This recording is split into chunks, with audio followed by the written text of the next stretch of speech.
Est-ce que la vertu de religion est une vertu qui place l'homme, par rapport à l'être premier, dans un juste milieu? Eh bien, je répondrais que, en un certain sens, oui. Parce que la vertu de religion est entre plusieurs extrêmes qui peuvent venir la détourner.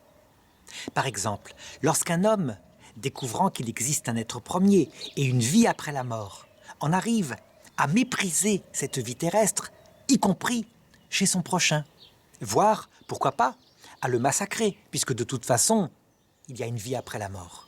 Eh bien, on peut dire que sa vertu de religion n'existe pas.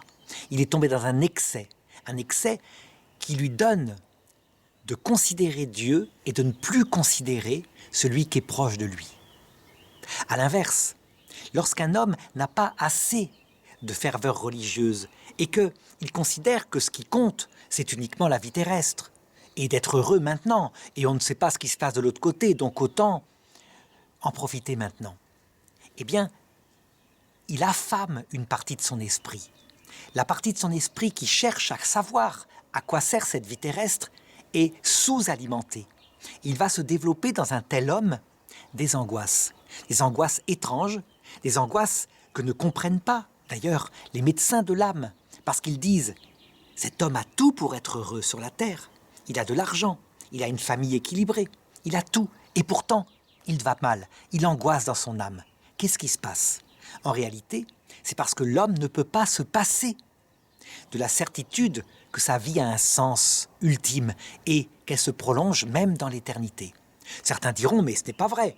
Il y a des hommes qui s'en passent très bien et qui sont très heureux. Oui, un certain temps. Mais quand approchent les moments qu'on n'aime pas, comme par exemple la vieillesse et la mort qui est là, auprès de soi, eh bien les choses changent beaucoup. Par exemple, on le voit en Occident, avec la génération qui a, pour la première fois, envoyé balader toute religion à partir, disons, des années 60-70. Eh bien, cette génération qui maintenant a atteint, on pourrait dire, autour de 80 ans, ne pense qu'à une seule chose, se préparer une loi afin d'éteindre l'angoisse qui la saisit. Et pourtant, elle a beaucoup d'argent, de quoi se payer une vie de retraite formidable. Mais l'angoisse étant là, étant de plus en plus prenante, elle pense à se voter partout des lois pour s'euthanasier. Ça veut dire pour éteindre la vie avant qu'elle ne soit insupportable à cause de cette espèce de famine intérieure que cette génération ne comprend pas. On peut conclure de ça qu'une vertu de religion, d'un point de vue philosophique, bien équilibrée, telle que la voyait Aristote, eh bien, elle a deux finalités qui donnent sens à sa vie. D'abord, la sagesse, qui donne le sens ultime et qui permet d'avoir les yeux jusque dans le ciel. Mais d'autre part, l'amitié. Ça veut dire le fait de vivre les pieds sur terre avec ceux qui sont autour de nous et ce qu'il y a de plus sacré autour de soi, la personne humaine.